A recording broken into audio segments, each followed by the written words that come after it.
billionaires inherently are psychopaths, okay? I want people to really understand that. I don't think anybody actually knows what $1 billion really looks like, feels like.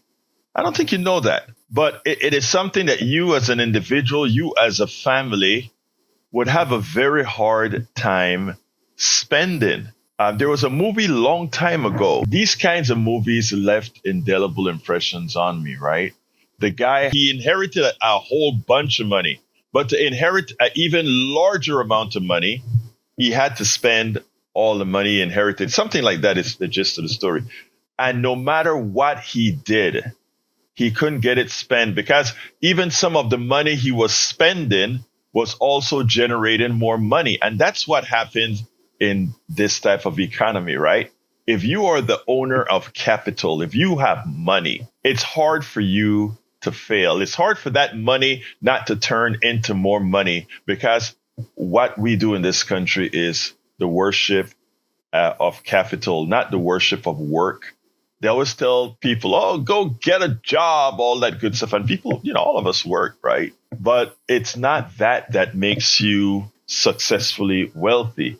It is those who are fortunate to be invited into the accumulation of wealth, of capital. And it is so hard for the average person to see that if they saw that, they wouldn't be on this bandwagon where we have so many people trying to protect those few. A lot of times because they think at some point in life, they're going to be a member of that few and they don't want to have the burdens of, if that's what you can call it, the burdens of having to pay taxes and so they are figuring, well, what the heck, let me protect them because someday I may be them. But let me tell you a little story. In the aggregate, anybody that's listening to me will never, ever be them. An infinitesimal moment will be if you're invited. If you're invited into the club, and that's exactly what I mean. If you're invited to the club, I'll tell you a little story. Go to any church and look at that choir in that church. And on any given Sunday, you may have a great singer from the choir be the star. They are the ones singing. And then turn on pop radio and turn on rock radio and turn on country radio. Turn on any one of these and listen to some of those voices. And then remember the voice you heard in church, or remember the voice you heard on YouTube or TikTok.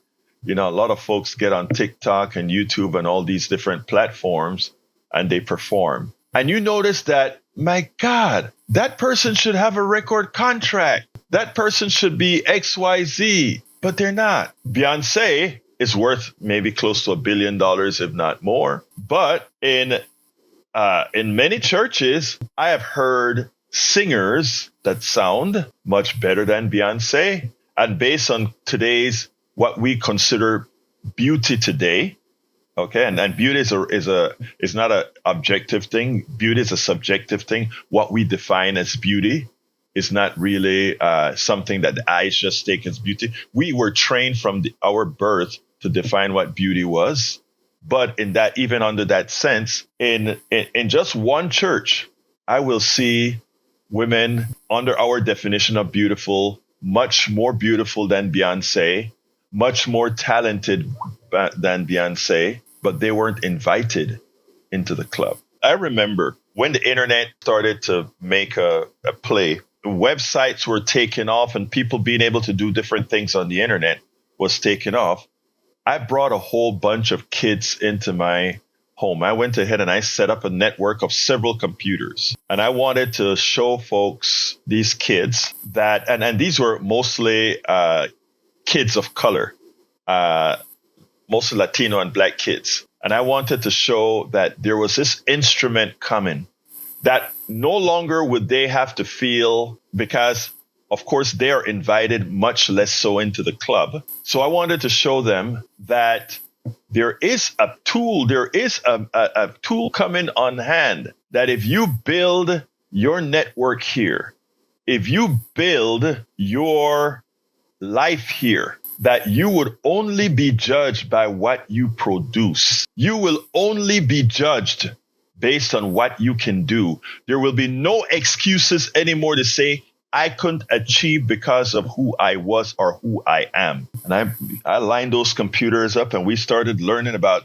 building sites and building mechanisms, all that kind of stuff we started to talk about. And I was happy. I'm like, yeah, we got this stuff here now. And, because couple of years ago, I wrote this book called Tribulations of an Afro-Latino Caribbean Man. And the reason I wrote it was I wanted to show folks the amount of stuff from that I had to go through, from university to college to corporate America to business as a Black Latino Caribbean man, because it's not the same. And for me, it wasn't about complaining. It was about overcoming above and beyond the headwinds. And I wanted all these other kids to know that. And yes, right now I just centralize on, let's say, Black and Latino kids. But this also means from a poor white brother in Appalachia who people look down at. I've told you guys a story of a good friend of ours, white woman, coming into my house one time and talking about white trash and porter. And in my shock, I'm like, wow, you mean even, yeah, I know in the community of color, there's colorization that creates issues. But damn, I didn't quite realize that you had that in your community at large as well. I did know that, but you know what I'm saying. It was never instantiated in my presence. And as she's talking about it to my wife, and she started referring to these folks, I just got the hell out of the room, and she could visibly see that I was upset when she said that. And I, walked upstairs and, Egberto, what's wrong? Why? I mean, I didn't mean it like that. And I just simply said, if that's how you talk, it really got to me, because you could really see that. But again, the internet was there to say none of that was going to matter anyway. But in my ineptitude, in my naivete, I didn't realize the power of capitalism to encroach everything, because I saw the internet as that thing that was wide open and that anybody could get on. And even 15 years ago, I think it was, I wrote a paper for Common Dreams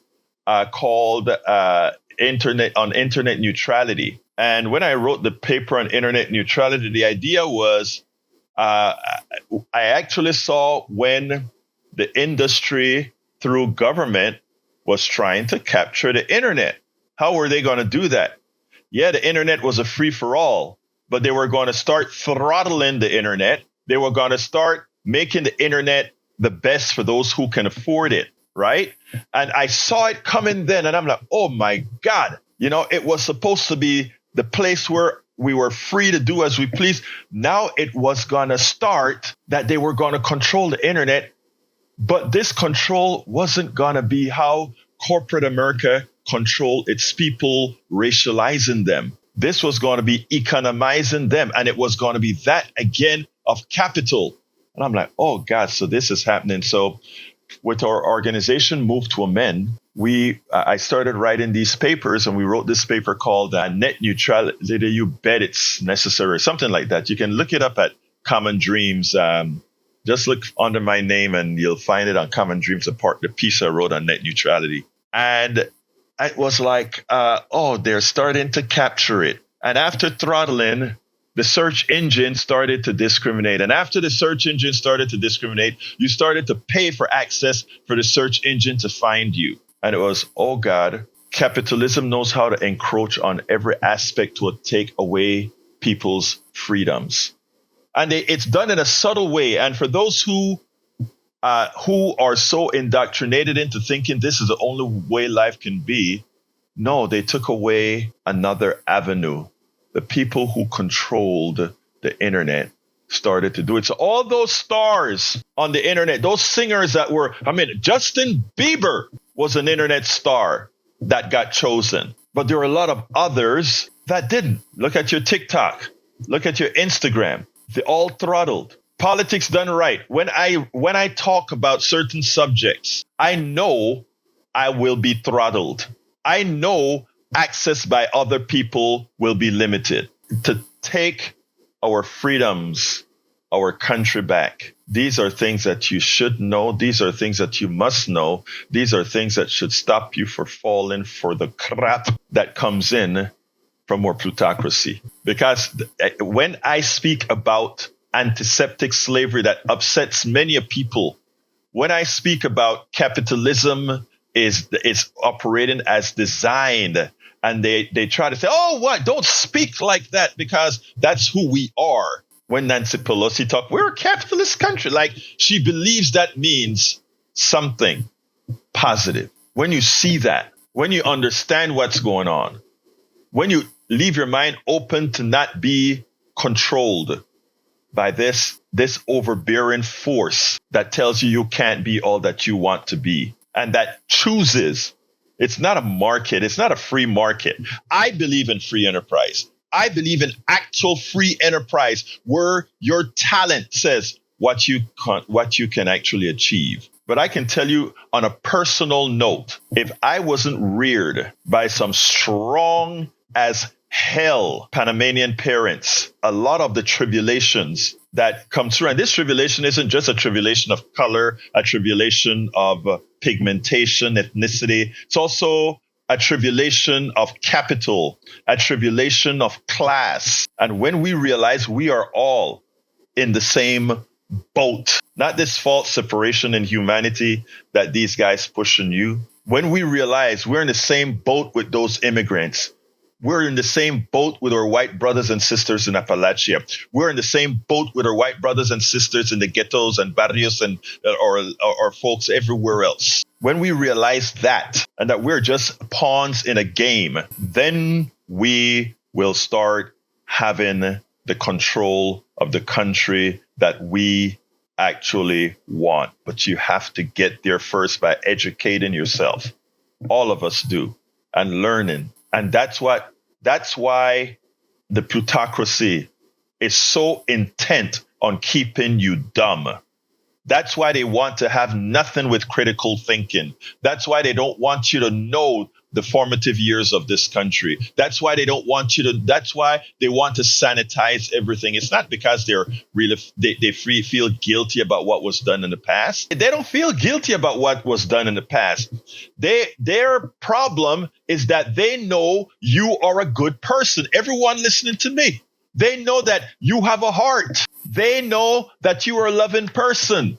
They know that even our MAGA brothers and sisters, they are not bad people. They're indoctrinated and taught to be like that for a purpose. For a purpose. That purpose is that trillionaire. That how the hell can anybody accumulate $1 trillion who knows very little? There's nothing smart about Elon Musk. The guy that taught me the most about software engineering was an almost high school dropout that would run rings around Elon Musk. And I don't know, I haven't heard from you in 20-something years or so. This guy named Leroy Gay. I've never forgot that name. That's the one person in all my corporate American life, only lasted 5 years after I went on my own. That is the one person, lived in Atascocita, Texas, right here around the corner. I learned more software engineering from this dude than anybody else. And I guarantee you he is a much better, Musk isn't even an engineer, brothers and sisters. He's not even that. That's how they call him.